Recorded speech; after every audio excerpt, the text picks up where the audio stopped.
you know, after high school, it just kind of I just went downhill fast, and it was just a downhill spiral from there. It just went out of control really fast. I actually have a life now, which is awesome. I didn't have one before, really. Not one to be proud of anyways. I eventually lost my condo. My wife divorced me. I've overdosed 9 times.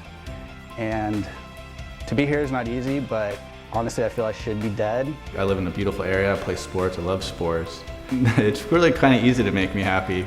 I've done an accumulation of 5 years in jail and in prison. I graduated college and got my certificate. I got married in recovery, so in our wedding we had like over 100 years in just our bridal party of recovery, and everybody the next day remembered it. You have to stay high so that you don't care. Otherwise, you can't live with yourself. My life today looks nothing like it did at all 5 years ago. I would have never imagined that this would be the life that I'm living. I have a husband. We've been married almost a year now, and we have 2 lovely puppies.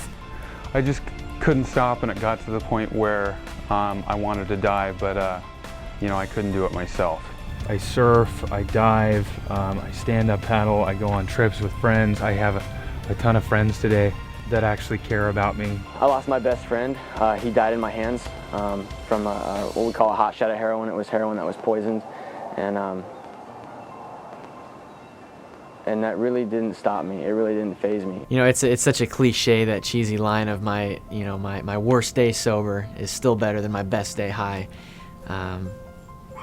but it's the truth. The party never changes, it never gets different. It's the same thing over and over again, and you're reaching for this sense of I belong, but you never quite get there. I love having real friendships where we're honest, we follow through with each other, and we're there for each other. There's no happy ending to that. There's no happy ending to that life. You know, you're just going to continue to lie, cheat, and steal to people who you claim you love. Talking about waking up at 4 o'clock in the morning to go snowboarding, you know? Well, I'm able to wake up at 4 o'clock in the morning, I'm able to drive, I'm able to do this, I'm able to use my money, I'm able to do all this other fun stuff. When I was 18, I overdosed on ecstasy. I can't dance, I can't run, and my speech is slow. What makes me happy is the fact that I got into USC, so I will be going to USC in about 3 weeks. And I'm studying communications and just being able to move on in my life.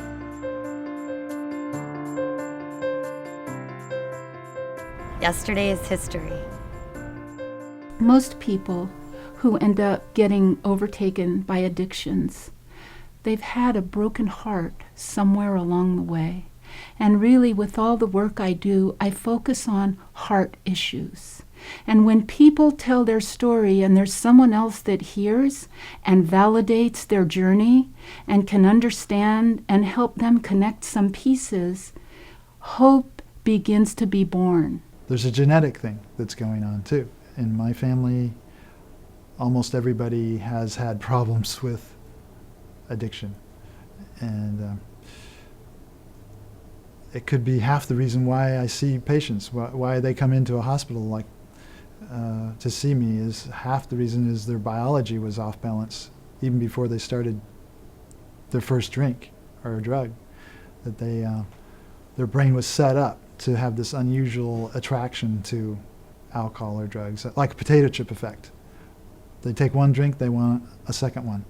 About 20% of the world has that. It's a brain disorder, and what really helps people a lot with their recovery is to get to that and look at what's driving that use. A lot of people are not just using substances because of wanting to have this grand time, but for real disorders that are happening. So, you know, depression and anxiety and not being able to sleep is a big factor for many people, even before the use starts. When I talk at the schools and stuff, a lot of times, you know, I'll say I had fun, and then it was fun with problems, and then it was just problems. I became a slave. It got to the point where I woke up in the morning, and all I thought about was who am I going to steal from? Who do I have to jack to get high? And that was my entire existence. So I wasn't living anymore. It's evil, and it's one of the worst things that a family can experience. That's the definition of an alcoholic or a drug addict, is continued use of a chemical despite the negative consequences. You know, they say that addiction is a family disease, and it's absolutely correct. My whole family was torn apart by my addiction. They didn't know what had happened to their daughter. I wasn't the same person. Our relationships were tarnished. How did my addiction affect my family? I can't even put it into words. It absolutely tore them apart. It's been a journey for them also. In the last, the 13 years of daily heroin use was, they slowly just pulled away to the point to where a couple of years ago my mom had told me that she had actually planned my funeral. She had actually put a deposit down, and because she had just given up, she didn't know what to do. Everybody had pulled away. My brother felt hopeless. My poor sister, she was there with me as much as she could, but she knew that she couldn't support me in my recovery, that she wasn't going to enable me, because they were going to their recovery program as far as how to deal with an addict in their family. My mom had to come visit me in jail multiple times, and every single time there was just, I've been told the last time actually, there was about 4 or 5 times that she had to come into jail and visit me, and this is when before I was 19 too. So just by the last time, I just saw how emotionally dead she was about it. Like, it was almost as if it was expected. There's going to be nothing else that she could do about it. That this is just going to be my life. Just going in and out of jails for the rest of my life. Really, when alcoholics and addicts look at the damage they've done to themselves and their own lives and their loved ones, and the shame they feel and everything that's wrapped into their addiction, it's almost as if depression and anxiety are understandable reactions, But that's where compassionate, restorative, healing environments help them put the pieces back together. Help is available, so is hope. When someone comes up and actually asks for help, then the simple question is, do you want what I have? In terms of sobriety, because, don't drive the greatest of trucks and don't do the greatest things, but in terms of sobriety, do you want what I have? And generally always the answer is yes. I want to be able to be clean. I want to be able to be sober for an extended time. And pretty much the first thing that I ask them when they come up and ask for help is, are you ready? I don't think anyone can help another addict as well as another addict. Now, I know they have doctors and psychologists and parents and priests and all that, but there's this gift that's given to recovering people, that they have a way to communicate with an addict like no one else can from their heart. It's essential that the addict or alcoholic opens their heart and their mind and start accepting the gift of sobriety, the gift of friendship, the gift of love, because the drug itself beats you down. This last time I detoxed in jail. That was not fun, but I've done that before. And a lot of accountability through the court system. I'm an active participant in the drug court system here at South Drug Court, and that has been really life-changing. It was very difficult in the beginning to have probation and healthcare and the judge and the public defender and the DA all really running my life, but the level of my addiction needed that amount of treatment. By the time somebody's 18, 19, or 20 years old, when we see them here in court, it's like coming upon the scene of an automobile accident where the car is all crashed up. How did the car get crashed? Was it driver error? Was it a mechanical problem with the car? Was it inattention? Were they texting or using their cell phone? There could be any number of reasons why that car crashed.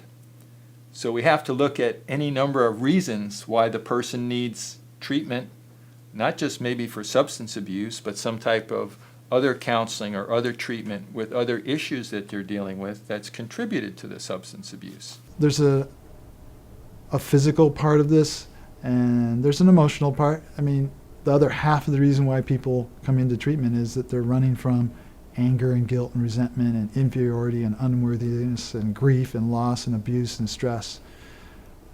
They're numbing emotional baggage. And some people come in with more emotional baggage, and some people come in with more of a genetic, biologic load, but everybody has both.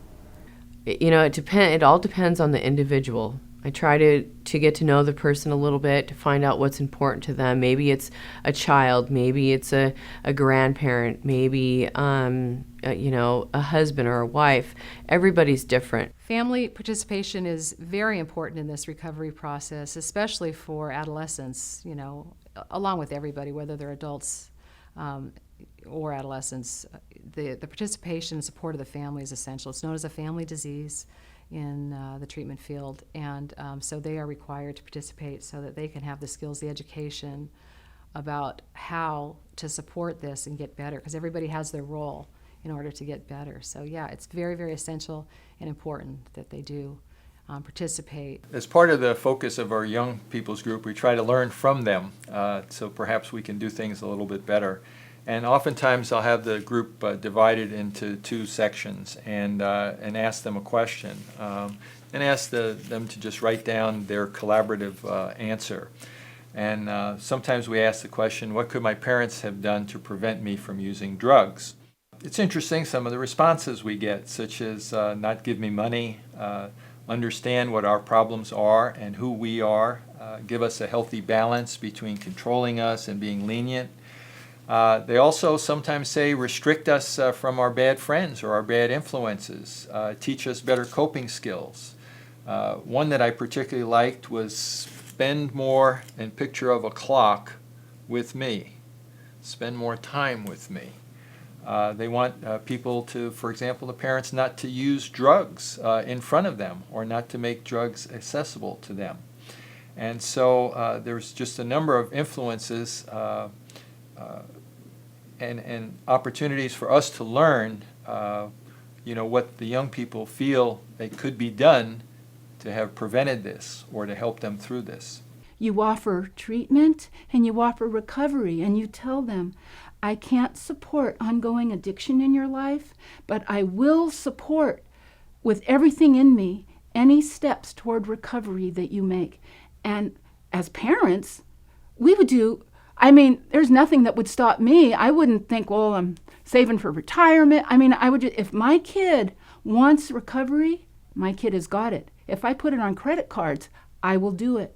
Because you know what? We might be buying 30 days, but miracles happen in those 30 days. If I hadn't had my parents' support and if they weren't, encouraging, and I didn't apologize to them, and we didn't learn to love each other on more than like a superficial level, I don't think I would be as at peace as I am today. Once your child is in treatment, don't give up. Don't give up on your son or daughter. Continue to show the love and the support. You don't want to enable at all, but you also don't want to turn your backs on your own child. So continue to support them, give them all the love that you can, and walk them through this.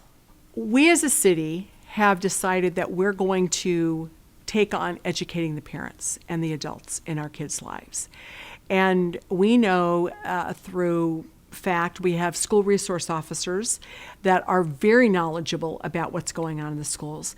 So we have all of these resources already at our hand, and we have decided that we're going to use them. Anything that can keep a person alive, especially somebody who's overdosing, if you can keep that person alive, there's always hope.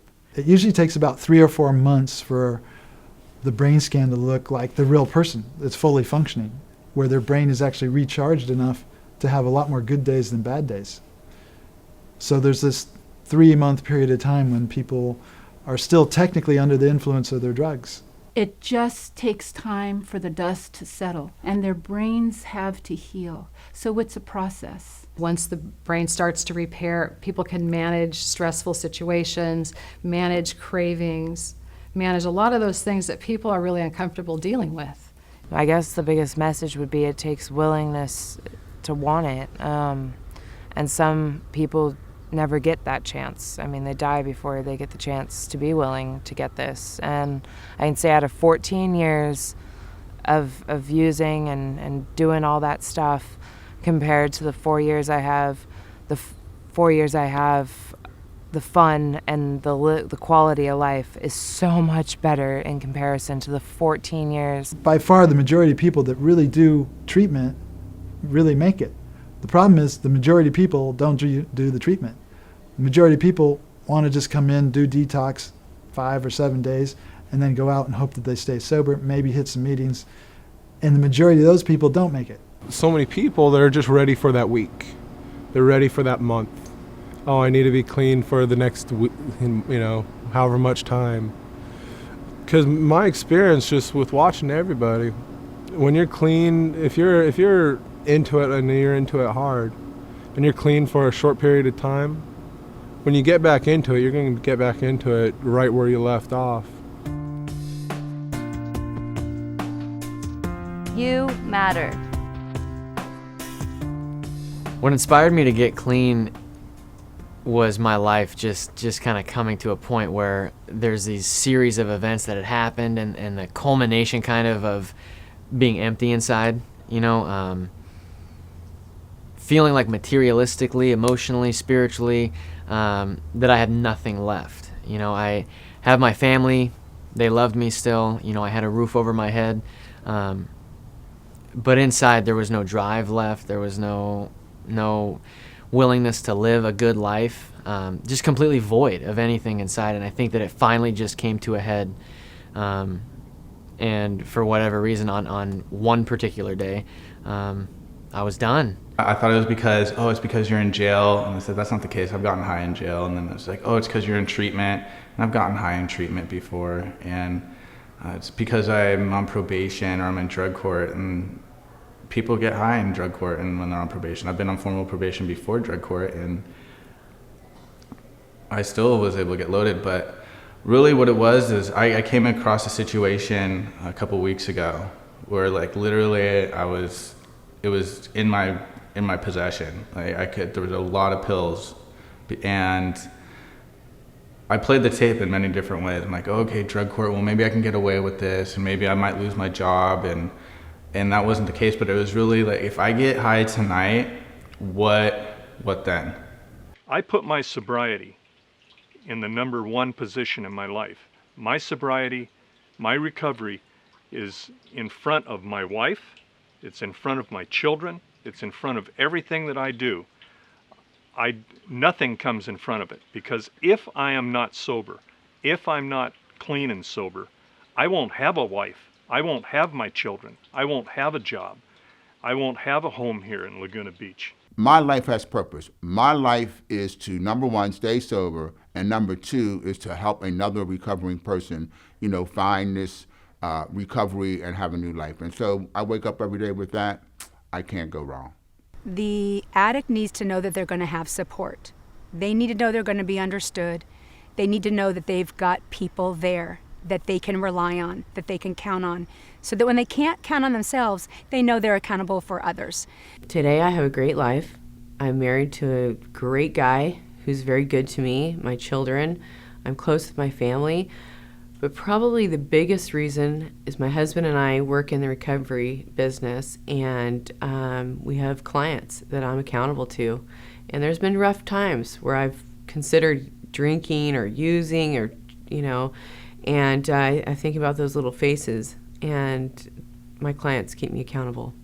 I kind of converted all the energy I was putting into drinking and drugging and partying and trying to find that next fix into the positive aspect. I got given a great opportunity at a job, and I rose quickly in it. I'm still there even, it's 7 years later. I was blinded to the fact that all I cared about was me and getting my drugs and getting it my way. And through recovery, that was one of the harder things for me to swallow early on, was that it's not all about me all the time. What do you mean? And I've learned to care about others. I've learned to care about myself so I can care about others. It's important to know that you're not alone, and it's important to have fun with people. I mean, it's really important to meet people with the same goals and aspirations as you have, and maybe not. Friendships, relationships teach you tolerance. They teach you how to grow, how to mature, and how to love. I think I rebuilt a lot of my family relationships through the friendships I had with other people that were like me. My family has been a huge support system for me. I lost, like I said before, I burned bridges with them really bad in my using, and somehow they always found it in their hearts to forgive me and support me, which is awesome. A lot of people don't have that, and so I definitely think it's important. If you have a family, don't burn those bridges, because they're family. They're always going to be there. Before my parents had an alarm on their house to keep me out. They had an alarm system installed for me not to be able to come in. And I'm not going to say it was a fast process. It was a very slow process. But today, we have a really good relationship. Today, my mom's like my best friend, and my dad is, he's somebody who's I'm very, very close to, and I still ask their advice and everything. It's a day-by-day journey. And if they continue to work their program and have sustaining relationships and find a place to give back to others, they will hold on to their recovery. So that right there, they've got to keep doing their part. Giving back does help me to not want to use drugs again, because I speak my testimony and I share it to young people all over California, and the responses I get back from these kids are so inspiring, and they just make me feel good inside, and it makes me realize that giving back to others is what I'm meant to do. In order to keep it, you got to give it away. And there's a reason that there is that saying. There's a void in the heart that people and addicts have used to fill with substance because of that void, whether it be fear, whether it be loss of sense of being a teenager, struggles, divorce, whatever the hole in the heart is that teenagers and young adults search for in drugs and alcohol to make that hole fill, giving back fills that void in that heart.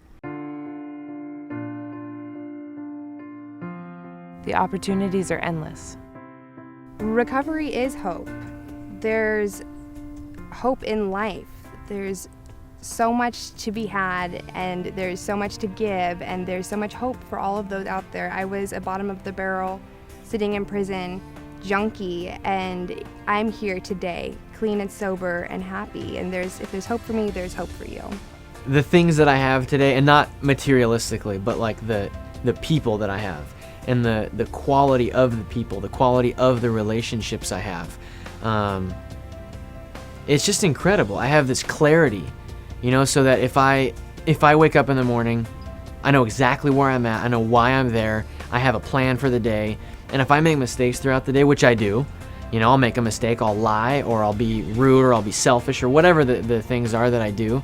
At the end of the day, I still have a chance, because I haven't closed that door yet. Every day that I'm not loaded, every day I'm sober, that door is still open for me. I can still go through to the next day. I can make things right that I made wrong. I can clean up my mess today. There is hope. There is a life beyond what you're going through. And it's so worth it. I could not imagine my life without the use of drugs. Could not. And if I got to see this, for back then, I wouldn't have believed you. I thought, absolutely ridiculous. There's no way.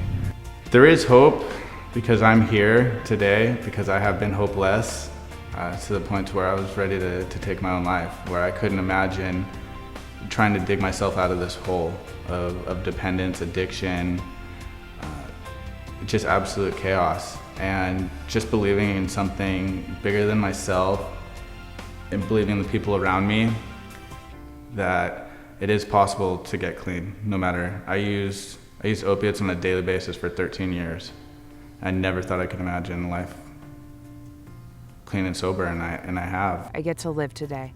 The fact is that nobody's gonna have to bury me in a box and say, this girl wasted her life. Why couldn't she get it? Like, the hope for me is that by the time I leave this world, I will have put a mark on it. And that it only takes one person to change a whole bunch of people. And I guess for me, that's hope. Hope that I get to experience life without having to get loaded in order to experience it and then not even remember it. If you're young in sobriety, you want to still have fun. Just because you're sober enough doesn't mean that life is over, that it's to the grind. The world opens up even more. The amount of fun that I had while I was out there, and I was a bit of a party animal, you know, I'll admit that, but the amount of fun that I had while I was out there pales in comparison to what I'm experiencing today. There is hope. There are people that are willing to help and willing to talk to you if you're going through something. I mean, if I can do it, if other people I know can do it. I've seen people pretty bad and worse off than me, and they live awesome lives. So, like, whatever you're going through, somebody else probably has gone through the same thing. So there is hope out there. There is a life outside of using drugs and drinking, and they have so many opportunities and they don't need to mess it up by doing drugs. This song right here is for all my best friends that have passed away from drug overdose and the ones that are still suffering. Don't be overtaken by drugs. Don't give in. Just get out. Right now. Listen. A lot of things have changed in the city I live in. So many beautiful people been hurt by addiction. Prescription pills killing the youth. Ignoring the signs and not seeing the truth. We chose to step up and fight for people like you. See, I was once addicted, but with hope I fought through. It's one big decision to determine your existence. Either break out of the chains or get stuck in a prison. This is a beautiful life, you gotta live it to the fullest. Instead of being overtaken, learn to control it. We all got troubles, we all got pain. Just because you do a drug, it doesn't take it away. Look at all the people living life sober today. So many smiles, we just happy every breath that we take. I encourage you to stop killing time in your body. Look at us now, I feel like nothing can stop me. Look at all the people living life sober today. So many smiles, we just happy every breath that we take. I encourage you to stop killing time in your body. Look at us now, I feel like nothing can stop me. Can't stop me, I'm too far past it. No more drugs and I feel fantastic. Everything's changed and it feels so drastic. Open up my eyes, I'm not seeing through plastic. Everything was blurry in the past, it's clear now. Happiness, love, and emotions all I feel now. Thankful for each blink, thankful for each breath. Thankful to be alive, thankful that I'm in check.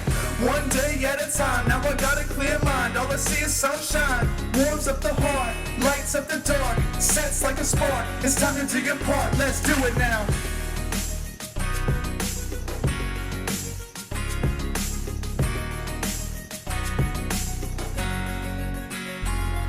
Look at all the people living life sober today. So many smiles, we just happy every breath that we take. I encourage you to stop killing time in your body. Look at us now, I feel like nothing can stop me. Look at all the people living life sober today. So many smiles, we just happy every breath that we take. I encourage you to stop killing time in your body. Look at us now, I feel like nothing can stop me. Nothing can stop us, man. You could get clean too. Just gotta put your mind and your heart to it. We're all here for you. Don't give in. Just get out. Be a good influence. Encourage others. You matter. Yesterday is history. The opportunities are endless. Help is available, and so is hope. Don't be overtaken. Don't be overtaken. Don't be overtaken. Don't be overtaken. Don't be overtaken. Don't be overtaken. Imagine your life in 10 years. Where do you choose to be? Don't be overtaken.